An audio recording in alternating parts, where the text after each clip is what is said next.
नमस्कार साथियों। स्वागत है आपका एक बार फिर से हमारे शो में बात यूपीएससी की रवि के साथ में।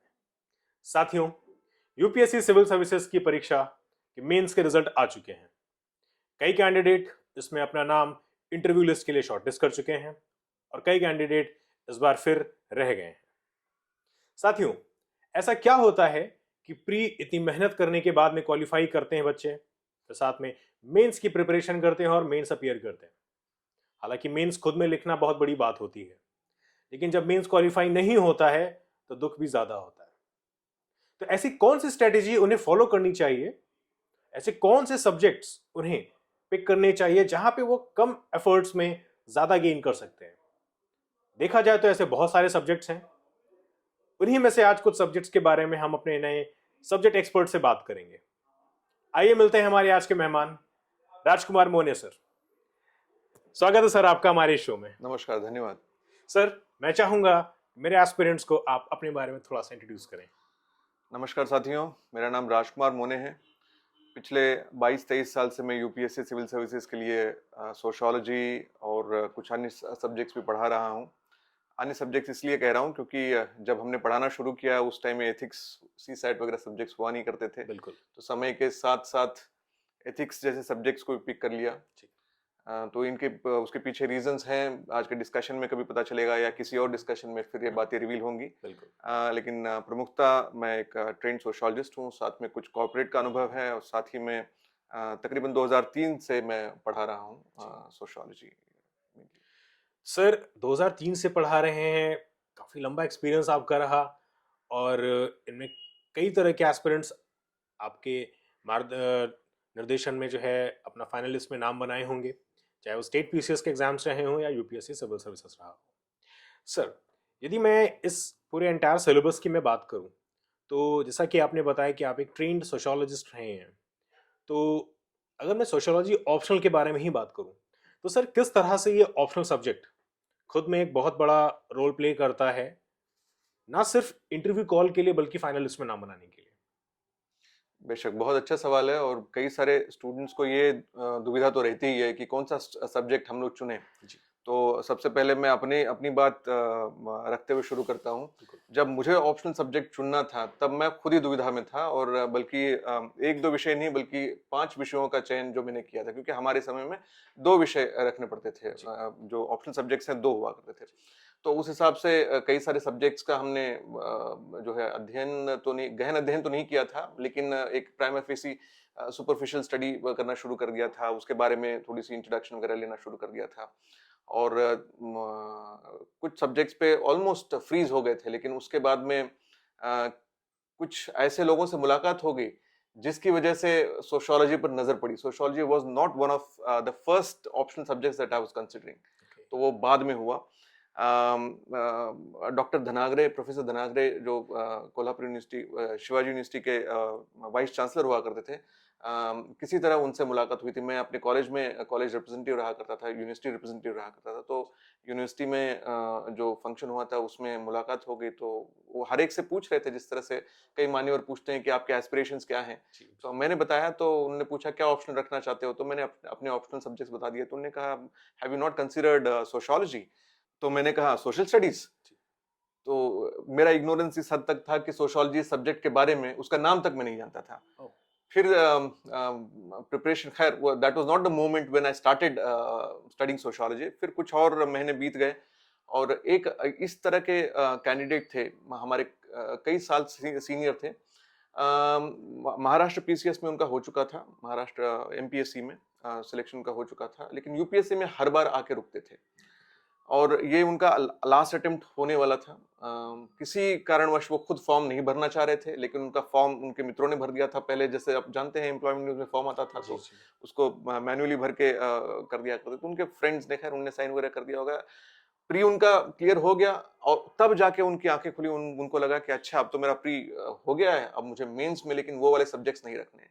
शुरू में लोग हिस्ट्री ज्योग्राफी बहुत ज्यादा रखते थे। हिस्ट्री ज्योग्राफी बिल्कुल लगातार कंटिन्यू पेपर हुआ करता था। जैसे एसए का पेपर हो गया, जीएस का हो गया, उसके बाद में तुरंत ऑप्शनल सब्जेक्ट से पेपर अलग अलग दिनों में हुआ करते थे। मतलब उतने ज्यादा वैरायटीज में सब्जेक्ट्स नहीं लेते थे, हिस्ट्री ज्योग्राफी ऑप्शनल सब्जेक्ट होकर के एक मैंडेटरी पेपर बन चुका था, इतना ट्रेंड था बहुत उसका। ज्यादा ट्रेंड था, लेकिन उसके अलावा एक और बात ये कहना चाहता हूं मैं, अलग अलग ऑप्शनल सब्जेक्ट्स अलग अलग दिन पे हुआ करते थे। ओके। तो जीएस के पेपर के तुरंत बाद, बगैर किसी गैप के, हिस्ट्री और उसकी हिस्ट्री के बाद कोई गैप नहीं, उसके बाद तुरंत ज्योग्राफी। ज्योग्राफी हुआ करता था। ओके। तो ये इनका इनका रोना ये था, ये कहते थे कि मैं बिल्कुल सो नहीं पाता हूँ पूरे हम्म, पेपर के दौरान, जब तक मैं ज्योग्राफी पेपर नहीं खत्म करता हूँ तो सो नहीं पाता हूँ, क्योंकि इतना रिवीजन करना होता है, इतना कुछ लोगों की आदत होती है कि एग्जाम के मतलब पहले से तैयारी उनकी होती है, लेकिन रिवीजन किए बगैर उनसे एग्जाम दिया नहीं जाता है। जी जी। तो this was his pain point. तो उन्होंने कहा कि इस बार मैं कम से कम एक ऑप्शनल अपना छोड़ूंगा। अब वो ओके। कौन सा छोड़ना था, इसके ऊपर बात आ गई। Then he consulted lot of his friends जो सिलेक्ट हो चुके थे, जो नहीं हुए थे। तो उन्हें किसी ने कहा कि फला फला जगह में ऐसे ऐसी कोचिंग चलती है, और यहाँ पर जाकर अगर उनके नोट्स बस पढ़ लेंगे तब भी आपका सिलेक्शन हो सकता है। तो उन्होंने कहा चलो ठीक है। वो उन्होंने बहुत बड़ा रिस्क लिया, हम्म, एक अपना ऑप्शनल छोड़ दिया, जिसको उन्होंने कई सालों से, मतलब मुझे लगता है 7-8 साल से वो पढ़ रहे थे, उस सब्जेक्ट को हम्म, उन्होंने ड्रॉप कर दिया। कौन सा ये विषय मैं बताऊंगा नहीं, because I am not talking against any subject here. जी जी। तो तकरीबन एक सवा डेढ़ महीने में उन्होंने तैयारी की उस ऑप्शन सब्जेक्ट की। उन टीचर से बाकायदा जाके मिले, उन्होंने कहा कि आपके नोट्स मैं यूज कर रहा हूँ, और मुझे थोड़ा सा मतलब उनका ये कहना था कि मैं एकलव्य नहीं बनना चाहता हूँ। ओके। तो वो उनसे मिले, और फिर बाकायदा जो भी हल्का फुल्का गाइडेंस, आंसर चेकिंग वगैरह होगा, उसके साथ में उनका सिलेक्शन हुआ। आज वो इंडियन रेवेन्यू सर्विसेज में है, आईआरएस में उनका सिलेक्शन हुआ उसी साल में। ओके। तो इन सज्जन को मैं बहुत पहले से जानता था, तो कहीं ना कहीं उनसे जब बात हुई तो उन्होंने कहा कि you should try this subject, तुम्हारे लिए जो है ये सब्जेक्ट सही रहेगा। तो मैंने कहा बहुत बढ़िया। तो कई साल तक मैं समझ नहीं पाया। मैं फिर दिल्ली आया, जेएनयू, डीयू वगैरह एंट्रेंसेस दिए दिए। दिल्ली स्कूल ऑफ इकोनॉमिक्स में मैंने एंट्रेंस एग्जाम में टॉप किया। तो उस हिसाब से सोशियोलॉजी ले लिया, और फिर उसके बाद में प्यार मोहब्बत उस सब्जेक्ट से बढ़ता रहा। सोशियोलॉजी सब्जेक्ट के कुछ दिग्गज हैं इंडिया के, उन्होंने हमें पढ़ाया। आंद्रे बेते जिनकी किताबें पढ़ते हैं, वो हमारे मतलब I was the student of his last batch that he taught.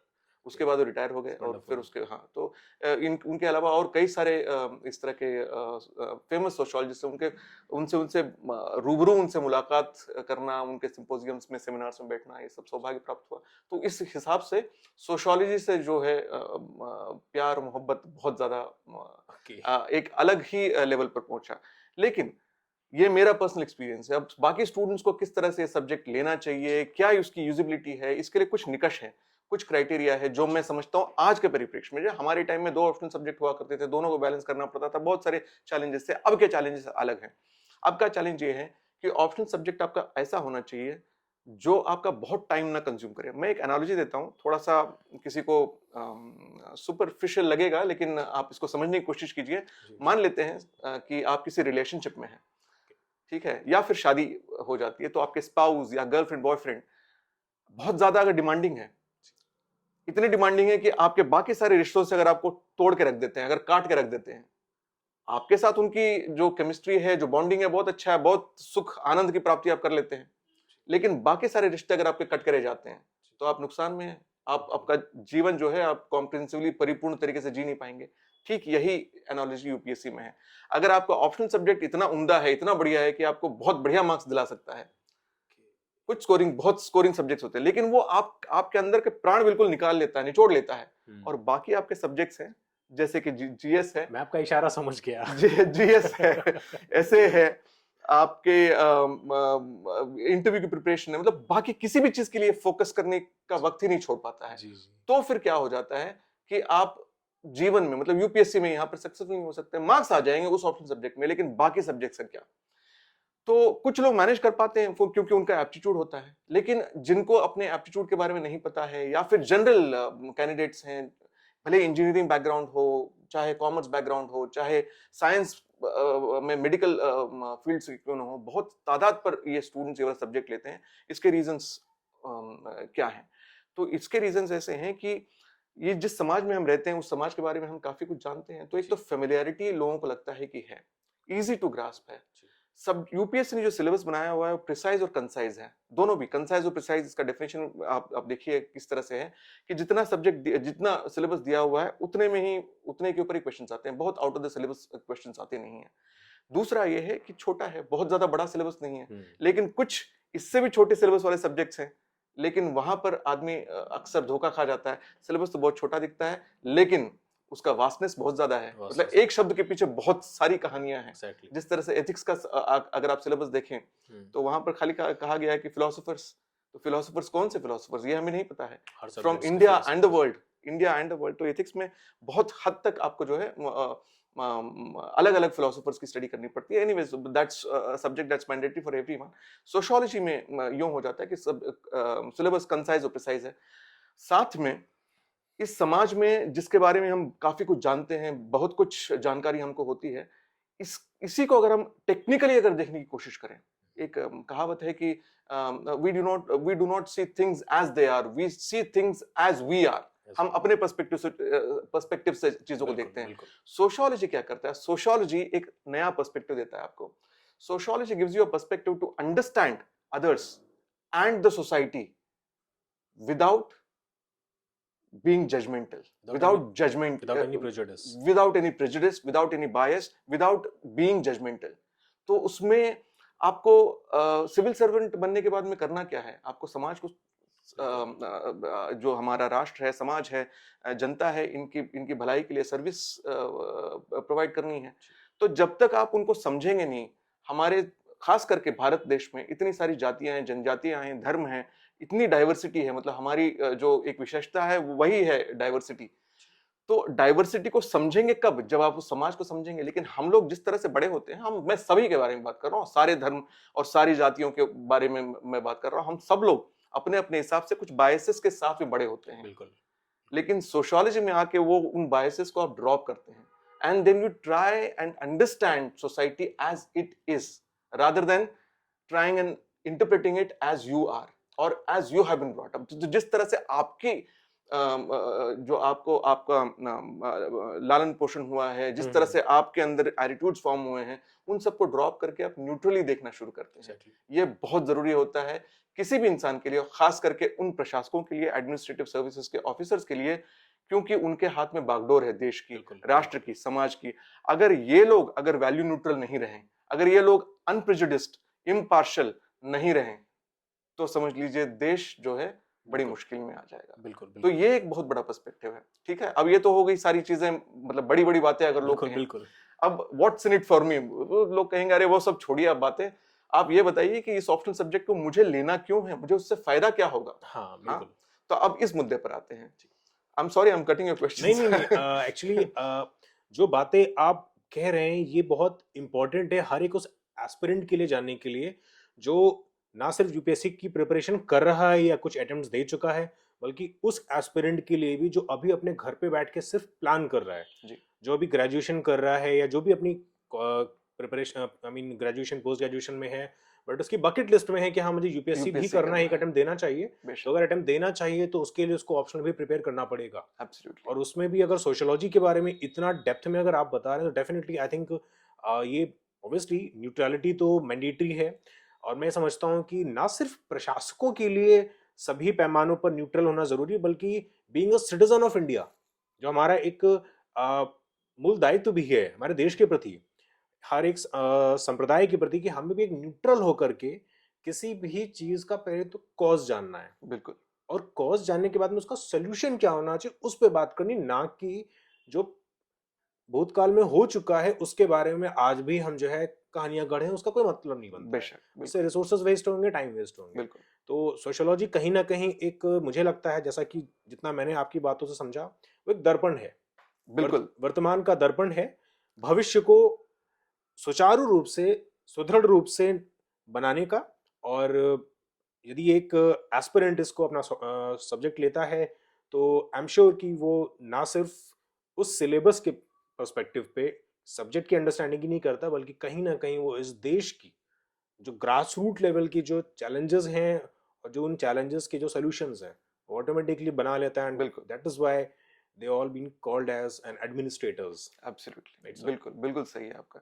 तो दो तीन बातें जो आपने कही उनमें से, उनका सवाल तो नहीं पूछा आपने, लेकिन उनको सवाल मानते हुए मैं जवाब देना चाहता हूँ। जी। तो सबसे पहले तो ये है कि वो एस्पिरेंट्स जो अभी जिन्होंने डिसाइड नहीं किया है, जिन्होंने बकेट लिस्ट आपने कहा, जिनका एक एस्पिरेशन है कि मैं सिविल सर्विसेज के को भी अपने करियर के हिसाब से उसको कंसिडर करूं। बिल्कुल। तो मेरा मानना है सिविल सर्विसेज सिर्फ एक करियर नहीं है, एक तरह से देखा जाए तो एक पूजा है, Yes. एक डेडिकेशन है, क्योंकि एक बार आप ऐसे सर्विसेज में आते हैं तो आपके हाथ में इतने ज्यादा लोगों की भलाई करने का जो है उत्तरदायित्व आता है, पावर आती है, राष्ट्र and that निर्माण power- की बात है। बिल्कुल बेशक।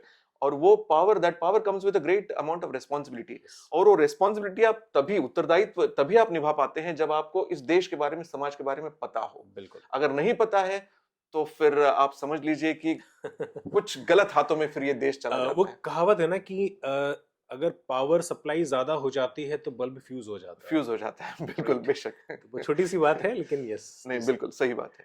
दूसरी बात आपने कही थी कि कहीं ना कहीं वो इंसान जो है अच्छा एडमिनिस्ट्रेटर बनेगा। मैं दावे के साथ कहता हूं, अगर सोशियोलॉजी जैसे सब्जेक्ट, अगर आपको यूपीएससी करनी हो ना करनी हो अलग बात है, लेकिन सोशियोलॉजी जैसे सब्जेक्ट जो है भारत में रहने के लिए, भारत के जैसे देश को, समाज को समझने के लिए बहुत जरूरी है। तो हर व्यक्ति जो सोशियोलॉजी सब्जेक्ट जो पढ़ता है, कुछ हद तक, कम से कम इंडियन सोसाइटी के बारे में पढ़ता है, जी। उसका पर्सपेक्टिव बदल जाता है। बिल्कुल। वो एक मैच्योर तरीके से, बहुत ही ओपन माइंडेड तरीके से उस समाज को देखना शुरू करता है। देखिए, कई बार एक बहुत ही कंट्रोवर्शियल मुद्दा है रिजर्वेशन का। बिल्कुल। अब आप रिजर्वेशन को आप वैसे देखेंगे, आप कहां पर हैं, आप इस पूरे परिप्रेक्ष्य में आप कहां पर हैं, उस हिसाब से आप रिजर्वेशन को देखेंगे। यदि मैं अगर अपर कास्ट से हूं और कुछ मार्क्स से अगर मेरा मान लीजिए रैंक चूक जाता है, तो I will get very bitter about reservation. मैं कहूंगा ये तो बहुत खराब सिस्टम है। हाँ। अगर मान लेते हैं कि मैं किसी दलित वर्ग से हूं, पिछड़े वर्ग से हूं, जब मैं जानता हूं कि बहुत सालों से, अरसों से हमारे ऊपर अत्याचार हुए हैं, और मैंने देखा हुआ है किस हिसाब से उच्च वर्गीय, उच्च जाति के लोगों ने हमारे साथ अच्छा बर्ताव नहीं किया व्हाइल ग्रोइंग अप, परहैप्स खुद के पर्सनल एक्सपीरियंस से, तो बिटरनेस आ जाएगी अपर कास्ट के प्रति, आ जाएगी। इन समाज के संप्रदायों के प्रति। लेकिन रिजर्वेशन के प्रति जो है सहानुभूति का इनफैक्ट एक बहुत अच्छा नजरिया रहेगा। लेकिन जब सोशियोलॉजी पढ़ते हैं तब आप समझ पाते हैं कि रिजर्वेशन अगर आवश्यक है तो क्यों है, उसके रीजंस किसके लिए है। और फिर वहां आप ये भी समझ पाते हैं कि कुछ लोग रिजर्वेशन का फायदा लेकर एक पर्टिकुलर लेवल तक पहुंच चुके हैं, उसके बाद में भी क्या रिजर्वेशन उन्हीं लोगों को देना ठीक है, क्योंकि फिर उसका पर्पस लूज हो रहा है। मतलब I am not being judgmental here, मैं सिर्फ एक आपको विचार करने के लिए, चालना के लिए एक I am just throwing a seed. तो फिर आप खुद इसके बारे में और पता कर सकते हैं, R&D करेंगे, फिर इसके एग्जैक्टली सब कुछ तो समझेंगे। इस हिसाब से एक इंसान जो होता है वो बहुत अच्छा, मैच्योर और ओपन माइंडेड बन जाता है सोशियोलॉजी के स्टडी के साथ में। एक और चीज मैं कहता था, हमेशा मैं अपने स्टूडेंट से कहता रहा हूं, हमारे जो इंडियन नेशनल मूवमेंट के फोरफादर्स हैं, कॉन्स्टिट्यूशन के जो फाउंडिंग फादर्स हैं, ये लोग सारे लॉयर्स रहे थे। तो इस हिसाब से उन्होंने ठोक के हिसाब से लॉज भरे हुए हमारे कॉन्स्टिट्यूशन में। बात सही है, अच्छा भी है, बहुत अच्छा है। In fact that has made our constitution long, lengthy, but it has also made it a very strong constitution. Politicians भी हमारे शुरुआत में जो है लॉयर्स रहा करते थे बहुत सारे। तो कहीं ना कहीं through out the world lawyers ज्यादा पॉलिटिक्स के फील्ड में आया करते थे, या फिर पॉलिटिक्स में आने वाले जो लोग होते हैं वो लॉ इस फील्ड को चुना करते थे। पहले की बात है। मुझे लगता है अगर उस दरमियान शुरुआती दौर में अगर ट्रेंड सोशियोलॉजिस्ट अगर पॉलिटिक्स में आते, या फिर पॉलिटिशियंस अगर सोशियोलॉजी इस सब्जेक्ट को अगर स्टडी करते, तो मेरा दावा है कि कोई भी समाज पिछड़ा नहीं रह पाता, हर समाज का जो है विकास बहुत अच्छा होता। तो प्लेटो का जो द रिपब्लिक है, उसमें वो कहते हैं the king should be philosopher, और फिलोसोफर किंग की बात करते हैं। तो मैं कहता हूं सोशियोलॉजिस्ट किंग की। तो जो राजा हो वो सोशियोलॉजिस्ट हो, उसको समाज के बारे में, सोशियोलॉजी के बारे में जरूर पता होना चाहिए। तो यहाँ पर सिविल सर्वेंट्स इन अ वे पेटी किंग्स ही हैं एक तरह से देखा जाए। हम मतलब उस चीज को आप हटा दीजिए कि अब वो माई बाप वाली प्रथा रही नहीं है। सही बात, हाँ, बिल्कुल ठीक है। तो यहाँ पर मैं विराम लेता हूँ। आप ये एक्चुअली जैसे आपने सोशियोलॉजी सब्जेक्ट के पर्सपेक्टिव पे जो इन डेप्थ एक अंडरस्टैंडिंग होनी चाहिए, अगर मैं यहाँ पे ना सिर्फ यूपीएससी सिविल सर्विस एस्पिरेंट या एडमिनिस्ट्रेटर्स को हटा दूं, मैं अगर एक आज के दौर में मैं समझता हूँ कि देश की अधिकाधिक जनता जो है शिक्षित है। मैं ये नहीं कह रहा हूँ कि अंगूठा लगाने वाले हैं, बट हाँ, वो टेक्निकली अगर देखा जाए तो आज भी बायोमेट्रिक की अंगूठा लगाना पड़ जाता है इतना पढ़े लिखे होने के बाद में, लेकिन फिर भी तो कहीं ना कहीं बच्चे पढ़ने लिखना जानते हैं, हमारी अधिकांश भारत की जनता है वो लिखना पढ़ना जानती है अच्छे से। तो कहीं ना कहीं सोशल मीडिया एक जरिया बन चुका है। सोशल सोशियोलॉजी से ही अगर मैं मिलता जुलता बोले तो सोशल मीडिया वर्ड एक आ चुका है। जी जी तो कहीं ना कहीं सोशल मीडिया के भी प्रॉज एंड कॉन्स हैं। बिल्कुल वो लोगों को भ्रमित भी करती है और लोगों को जागरूक भी करती है, खैर बेशक वो एक अलग चर्चा का विषय है। हाँ तो यदि मैं इस सोशियोलॉजी ऑप्शनल की ही बात करूं, हमारे एस्पिरेंट्स, कई ऐसे एस्पिरेंट्स पर्सनली मैं उन्हें जानता हूं जिन्होंने लास्ट में, जैसे आपने बताया आपके एक सीनियर ने महाराष्ट्र से थे जी तो उन्होंने चेंज करा, तो वैसे मैं भी कई ऐसे कैंडिडेट्स को जानता हूं जिन्होंने पहले कुछ और ऑप्शनल लिया और 2-3 अटेम्प्ट दिए, इंटरव्यू भी फेस करा, बट उन्हें ऐसा लगा कि अब जीएस में तो कुछ बदल नहीं सकते हैं, प्रीलिम्स में कुछ बदल नहीं सकते हैं, तो एक काम करते हैं ऑप्शनल ही बदल देते हैं और इस बार बिल्कुल कुछ ट्राई करते हैं। बिल्कुल बेशक तो डेफिनेटली उन्होंने सोशियोलॉजी पिक किया and they made their name in the final list. And sir, अगर मैं ये कहूँ कि एक एस्पिरेंट लाइक 2025 में एक हमारा अटेम्प्ट आ रहा है यूपीएससी सिविल सर्विसेज का, and if any of the aspirant is willing to prepare for civil services, and I think this is the time to start preparing for the preliminary exam also. जी So from now onwards, is it possible for any of the candidate, if he choose to pick the sociology and start preparing for a sociology as an optional from now onwards, and he's going to appear in 2025? जी So कम से कम time में ये cover हो सकता है, possible है इसके चांसेस? जी ये बहुत मुश्किल सवाल है दरअसल क्योंकि एक तो सब्जेक्टिविटीज में बहुत सारी आ जाती है जी। कि एक जो स्टूडेंट है वो कहाँ से शुरुआत कर रहा है। हम्म। अब हम लोग नॉर्मल ग्रेजुएट्स हैं, एजुकेटेड लोग हैं, 11th 10th तक तो सबने पढ़ाई की होती है, और अगर आप भी भली भांति जानते हैं प्रीलिम्स में जो सवाल आते हैं अक्सर 10th लेवल के आते हैं, कुछ क्वेश्चंस 11th 12th के लेवल के आते हैं, लेकिन हमारी स्कूल की पढ़ाई इतनी अच्छी तरह से हो नहीं पाती है, या फिर लोग उसको भूल जाते हैं, अग्री। टेम्परेरीली पढ़ लेते हैं, मार्क्स आ जाते हैं, फिर उसके बाद भूलते हैं, लेकिन फंडामेंटल्स क्लियर नहीं होते हैं। अगर कोई ऐसा छात्र है जिसके फंडामेंटल्स क्लियर हैं, जिसको आज भी वो प्रिंसिपल्स, वो लॉज और उनके पीछे जो रीजंस हैं वो उन्हें पता है, अगर उनकी स्टडी सिर्फ बुकिश नहीं रही है, इनक्विजिटिव रहे हैं through out their life, curious रहे हैं, जनरल नॉलेज उनका सिर्फ फैक्चुअल नहीं है बल्कि उनके पीछे क्या रीजंस हैं, फिनोमेना है, कंसेप्चुअल क्लैरिटी अगर है, उस तरह के अगर कोई छात्र हैं तो डेफिनेटली है। साथ में ही कोई भी सब्जेक्ट, किसी भी सब्जेक्ट के साथ अभी अगर तैयारी करना चाहते हैं तो मुमकिन है, ऐसा नहीं है कि नामुमकिन है, लेकिन कोशिश उन्हें ज्यादा करनी पड़ेगी इन कंपैरिजन। अगर मान लेते हैं कि कोई छात्र अगर जून जुलाई से शुरू करता है, ठीक है, तो ये आइडियल फेज तो ये रहेगा कि उस दरमियान जून जुलाई के आसपास में या इवन सितंबर अक्टूबर के आसपास भी अगर ऑप्शनल की तैयारी अगर शुरू कर दें, उसको लाके वाइंड अप कर दें जनवरी के एंड तक, फरवरी के मिड तक, ताकि अब प्रीलिम्स के ऊपर फोकस कर सकें। प्रीलिम्स भी जो है काफी मुश्किल हो चुका है, सीसैट, और कई लोगों को जो otherwise they pretty good at English comprehension और मैथ्स, लेकिन फिर भी सीसैट की पढ़ाई करनी पड़ रही है आजकल खास करके, तो एक वो भी चीज है। तो so that they can focus on CSAT and GS for the prelims for the next 2-3 months, और फिर वापस जैसे प्रीलिम्स खत्म हो जाता है उसके बाद तकरीबन महीने भर में इस तरह के ऑप्शनल सब्जेक्ट जो है, सोशियोलॉजी जैसा सब्जेक्ट जो है, उसको आसानी से तैयारी उसकी की जा सकती है, provided you have some mentor who can guide you. अगर फ्रेश अगर आप तैयारी करना चाहें, सब कुछ अगर आपने खुद ही आपको करना है तो बड़ा मुश्किल हो जाएगा। This will have to be a synergized effort, जैसे कहते हैं 1 और 1 11 बनना पड़ेगा, तो वो दूसरा जो 1 है वो 10 वाला 1 होना चाहिए, है ना। तो वो गुरु आपको सही मिले, मेंटोर आपको सही मिले, सही दिशा में मार्गदर्शन हो, तो फिर डेफिनेटली ये किया जा सकता है। तो मैं in fact I am a believer in possibilism, मतलब कुछ भी मुमकिन है। बिल्कुल बिल्कुल। लेकिन इसका मतलब ये नहीं है कि वो मुझे उस बात से याद आया कि 3 इडियट्स में एक सीन है जहां पर वो कहता है अच्छा एनीथिंग इज पॉसिबल, तो टूथपेस्ट को निकाल देता है। तो इनफैक्ट मैंने वो भी काम किया हुआ है कि निकला हुआ टूथपेस्ट उसको भी मैंने अंदर घुसाया हुआ ट्यूब में।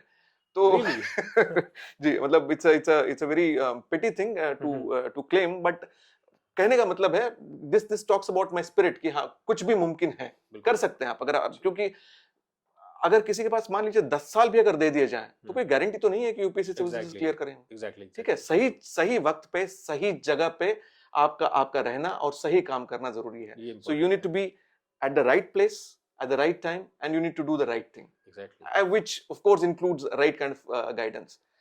एक प्रश्न हम लोगों का जो है पहले चल रहा था, जो छूट गया, आपकी अनुमति लेते हुए मैं उसको जी, जी, प्लीज, प्लीज, संबोधित प्लीज। करना चाहता हूँ। वो ये था कि यूपीएससी के लिए जो ये सब्जेक्ट है वो कैसा है, what's in it for me, exactly. मैं उसे क्यों लूं, क्या फायदा है उसके, उसकी बात जी, हम लोग कर रहे थे। जी, तो देखिए, मेरे हिसाब से सब्जेक्ट ऐसा होना चाहिए कि वो आपको बाकी सब्जेक्ट्स के लिए भी टाइम मुहैया करा सके। ये नहीं हो कि सब वो बहुत ज्यादा डिमांडिंग सब्जेक्ट हो कि वो खून चूस ले बिल्कुल आपने आपका। वो शादी से कोरिलेट करा हाँ, था, मैंने मतलब कोरिलेट किया हुआ, तो यस। वहीं वो बात छूट गई मेरे ख्याल। जी, जी, तो सब्जेक्ट ऐसा होना चाहिए जो बाकी सब्जेक्ट्स के लिए भी आपको टाइम मुहैया करा सके।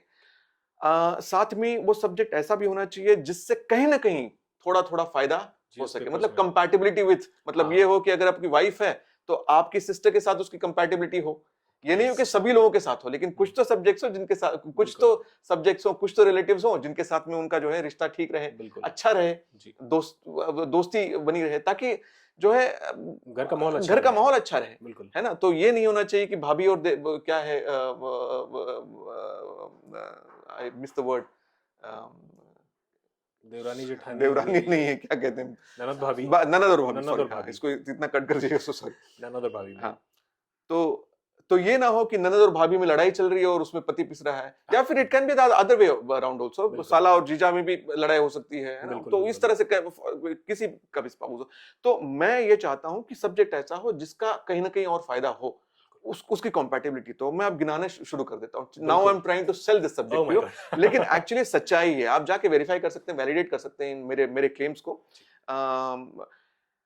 जीएस का पेपर ले लेते हैं, जीएस वन। हुँ, तो जीएस वन के अंदर डायरेक्टली क्वेश्चंस आते हैं इंडियन सोसाइटी से।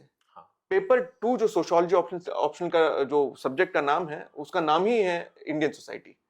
तो इंडियन सोसाइटी के क्वेश्चंस इसमें भी आते हैं और जीएस में भी आते हैं। तो जीएस में थोड़ा सा आपको सोशियोलॉजिकल पर्सपेक्टिव तो लेना है, लेकिन बहुत ज्यादा टेक्निकली आंसर नहीं लिखना है। हुँ, इतना सा फर्क हो जाता है। थोड़ा सा आप लाइट हैंड, आप हैंड जो है थोड़ा सा लाइट रखते हैं, बस इतनी सी बात है उसमें। जी, जी। और पेपर टू सोशियोलॉजी का जो है, उसमें जो पढ़ते हैं सारी चीजें आपकी उसमें आती हैं। हुँ, तो एक तरह से देखा जाए, इस साल 2024 में 90 मार्क्स के लिए क्वेश्चंस पूछे गए थे जीएस पेपर 1 में। जीएस पेपर वन में। तो 250 में से 90, तो आपको 90 की तैयारी आपको करनी नहीं है।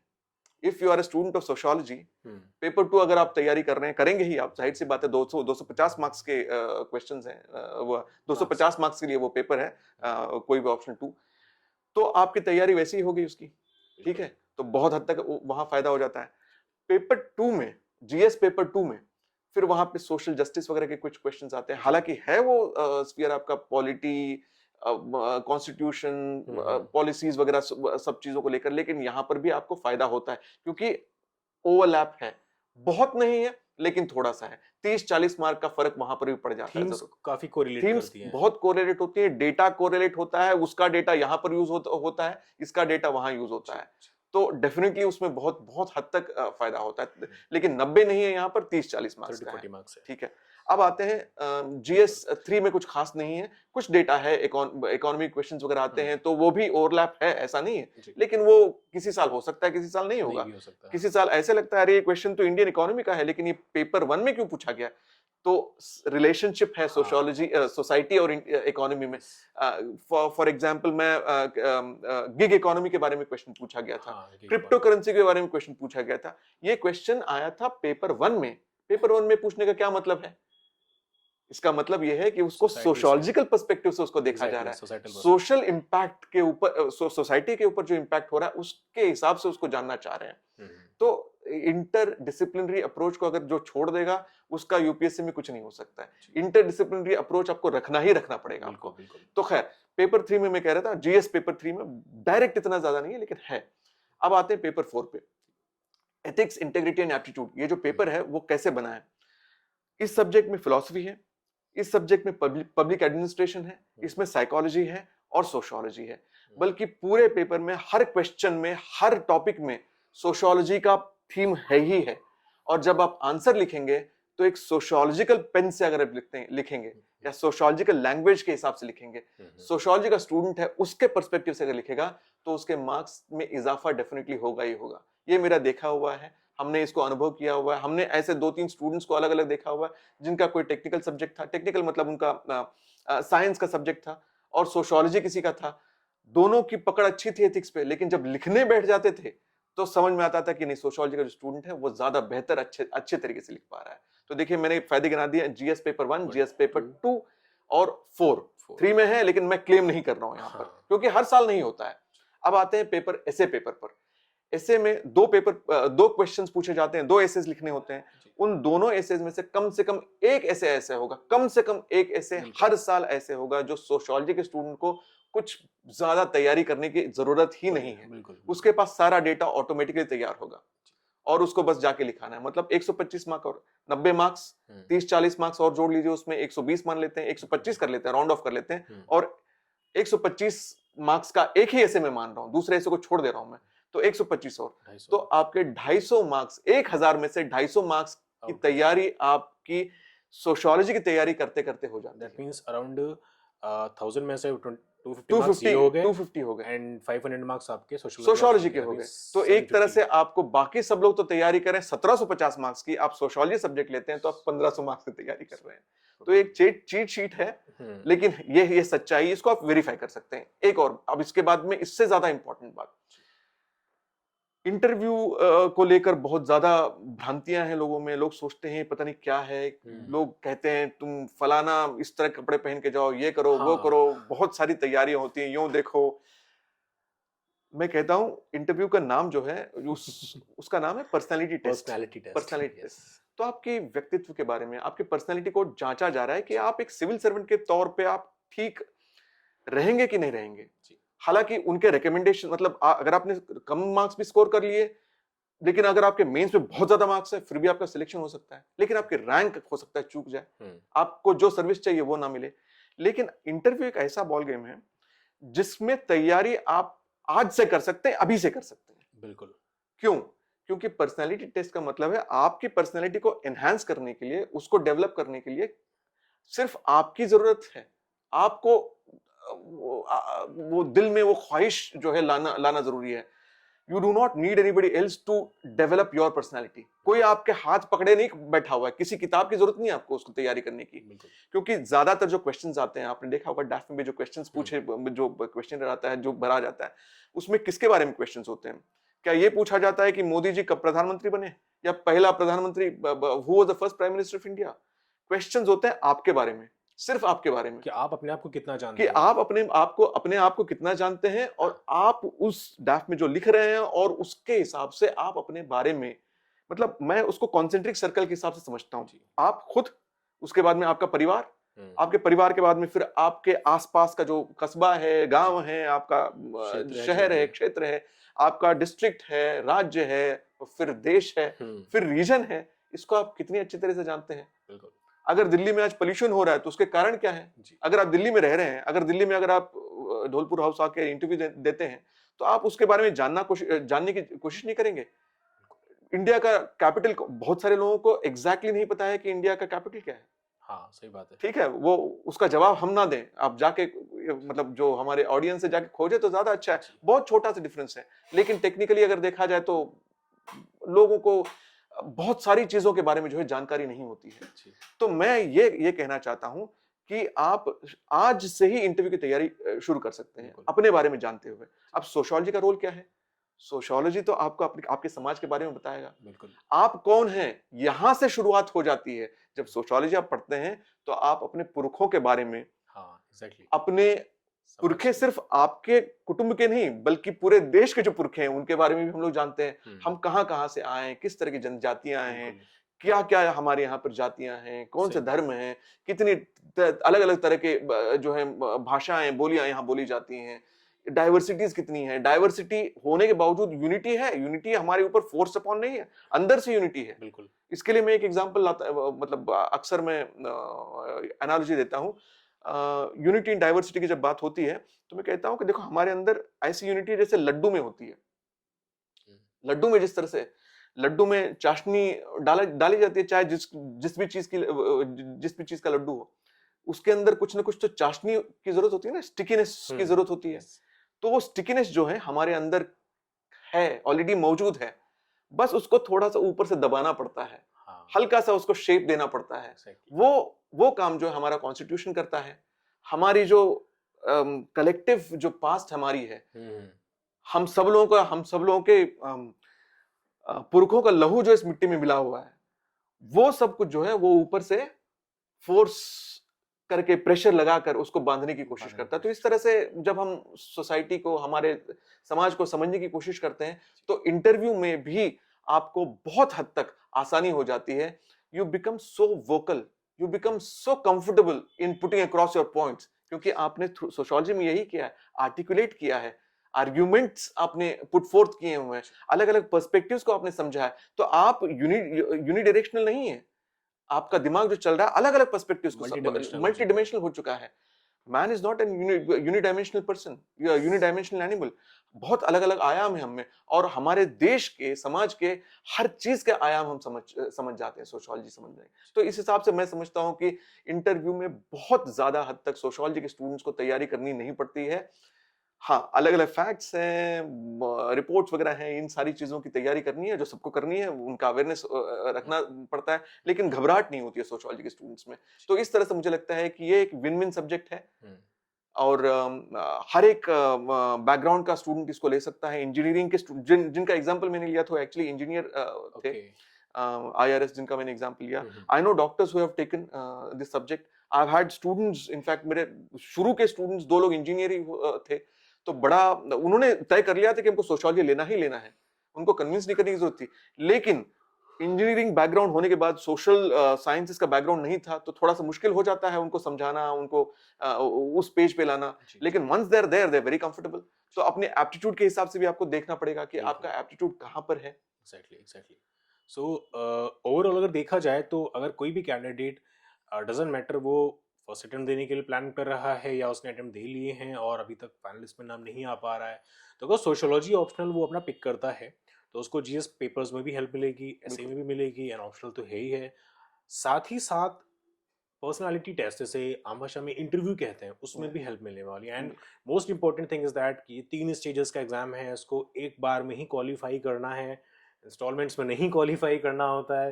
तो कोई ऐसा सब्जेक्ट लिया जाए जिस पे हमारी चॉइस है और इंटरेस्ट है, और साथ ही साथ कहीं ना कहीं वो सब्जेक्ट हमें ऑन द जॉब हमारे पास में पहले से कुछ ऐसा नॉलेज रहेगी, तो हमारी जो ड्यूटी है, जो लोगों की आस है हमसे, हम उसे और अच्छे से पूरा कर पाएंगे। और जो हमारे देश के जो संविधान, हमारे फ्रीडम फाइटर्स जो रहे हैं, तो उनका जो एक सपना रहा है इस देश को बनाने का, और हम उसे उम्मीद है उसे पूरा भी कर पाएंगे। बेशक बेशक। तो बहुत ही डिटेल में, मैं ये नहीं कहूँगा कि बहुत ही ऊपर ऊपर की बातें आपने शेयर करी, आपने बहुत डेप्थ में जाकर के अपने एक्सपीरियंस के साथ में जो चीज़ें शेयर करी हैं, और इतनी सरल भाषा में, इतनी सरलता से। सर, ये खुद में ये बताता है कि आप जब आप क्लासरूम में होते हो तो किस तरह से सोशियोलॉजी कितनी सरलता से बता देते होंगे। इतने अच्छे सब्जेक्ट को इतनी इजी वे में समझाना और कोरिलेट करा देना, it's really very an art. और जाहिर है एक कैंडिडेट को फाइनलिस्ट में नाम बनाने के लिए उसे 1 और 1 11 बनना पड़ता है, तो जो दूसरा 1 है वो 10 होना जरूरी है। और जैसा कि मैंने आपसे इतनी देर बात करी है, वो 10 आप जरूर हैं सर।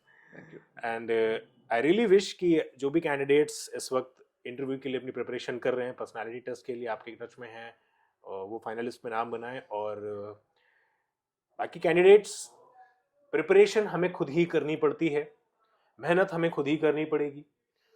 गुरु आपको जरूर मिलेंगे, लेकिन अगर चाहत आपके अंदर होगी कि मुझे सच में गुरु चाहिए, क्योंकि आज के दौर में सोशल मीडिया को बच्चों ने अपना गुरु मान लिया है, या बच्चों ही नहीं बल्कि समाज ने भी अपना गुरु मान लिया है, अपना मार्गदर्शक मान लिया है। और कहीं ना कहीं यही वजह है कि सोशल मीडिया हमारे देश की जनता को भ्रमित भी कर रहा है, मिसलीड कर रहा है। आप सिविल सर्विसेज की तैयारी कर रहे हैं, तो आप तैयारी करने के जो मन बना रहे हैं, सबसे पहली चीज है आपको स्वयं में यह निर्णय लेना होगा, क्योंकि ये एग्जाम आपसे डिसीजन मेकिंग का, एक तरह से देखा जाए तो आप डिसीजन मेकर ही बनने वाले हैं। तो पहले स्वयं में तय कर लें कि क्या आपके लिए सही है, क्या गलत है। साथियों, मिलेंगे अगले फिर एपिसोड में एक नए मेहमान के साथ। बहुत बहुत शुक्रिया राजकुमार सर, हमारे साथ जुड़ने के लिए और हमारे दर्शकों को इतनी अच्छी गहनता से बात बताने के लिए। Thank you. फिर मिलेंगे साथियों, तब तक के लिए नमस्कार, जय हिंद। नमस्कार।